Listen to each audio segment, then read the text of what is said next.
Hello there, your host and friendly neighborhood historian speaking. I always felt bad for the low audio quality in some of the episodes of the first season, so I decided to redo some of the worst offenders. I hope even returning viewers can enjoy these. Without further ado, take it away, Mr. Better Microphone now. Welcome to another episode of Curihistory. In today's episode, I want to take you to India in the late 4th century to around the late 3rd century BCE.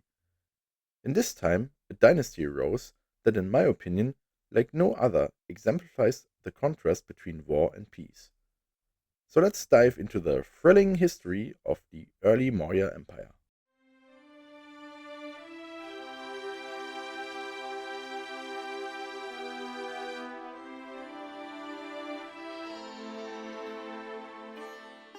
First of all, again, apologies for any name I mispronounce. In 324 BCE, India is divided, which it was a lot historically. To the north, the strongest kingdom was the Nanda Empire, but parts of what belongs to modern-day India were recently conquered by none other than Alexander the Great. However, Alexander's men famously mutinied as they wanted to finally return home after years of conquest. It seemed the Nanda kings were safe, but within their realm, their rule was unpopular due to high taxation and rumors of less than noble behavior at court. In 323 BCE, a noble who was tutored by the famous philosopher Chanakya, similarly to how Alexander was tutored by Aristotle, rose up. His name was Chandragupta Maurya, and he was here to kick butts and chew munga, and he was all out of munga. Oh, you want to know what munga is? It's not completely certain. We do know it's a crop that was a staple in the diet of the time, as we know it from Maurya sources. It is most likely the plant known today as the horseradish tree or moringa. Anyway, back to our protagonist. According to the Roman historian Justinus, and yes, Romans wrote about this guy, Chandragupta was so awesome that a wild elephant stormed out of the jungle just to stop and bow before him. From that point on, Chandragupta rode this elephant into battle, and that happened a lot. Chandragupta did not only conquer all of the Nanda Empire in about 1 year, he also marched into the territory conquered by Alexander the Great, who at the time was already dead. The generals and governors left in the region were no match for the Maurya conqueror.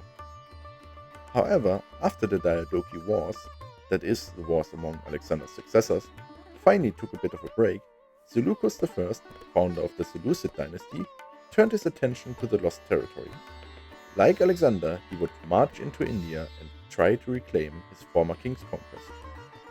Chandragupta proved to be more than a match for the Macedonian general. After 2 years of fighting and with threats rising in the west of his empire, Seleucus was forced to sue for peace. The Maurya Empire would keep the Indus Valley. In turn, Chandragupta would give Seleucus 500 of his war elephants. The deal was sealed with a marriage, though we don't know who married exactly. Most likely Seleucus' daughter and Chandragupta. In any case, satisfied with his western border, Chandragupta turned south. And then, in a surprising twist, after conquering so much, Chandragupta decides that he shed enough blood. He renounces his throne, leaving it to his son, Binosar, and becomes a Jain ascetic monk. Just like that, he left a lifetime of conquering. Chandragupta turns to absolute peace. Now Binosar took more inspiration from his father's early life and invaded further south.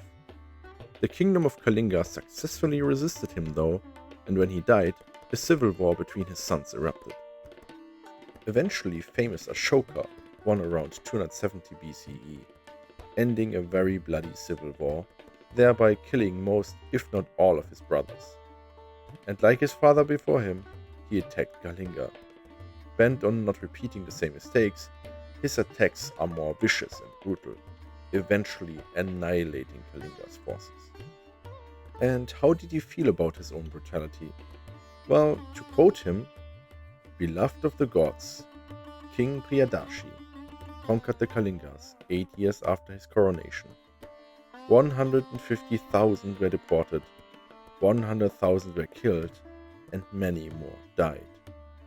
After the Kalingas had been conquered, beloved of the gods came to feel a strong inclination towards the Dharma, a love for the Dharma, and for instruction in Dharma. Beloved of the gods is Ashoka's self-given name. Very humble, I know. And Dharma is the name for the teachings of Buddha. Dharma is symbolized by the wheel, which is still used today in India's national flag. To quote further, now beloved of the gods feels deep remorse for having conquered the Kalingas. Deep remorse? Wow. As a historian, I've seen a lot of conquerors write about their conquest, but Ashoka is one of the few who seems to genuinely feel bad about what he's done. Indeed, he renounced all violence after this war and became a devoted Buddhist.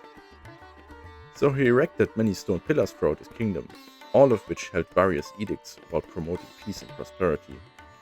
From Kandahar to Yaragudi, the people of his realm could learn about their king and Dharma.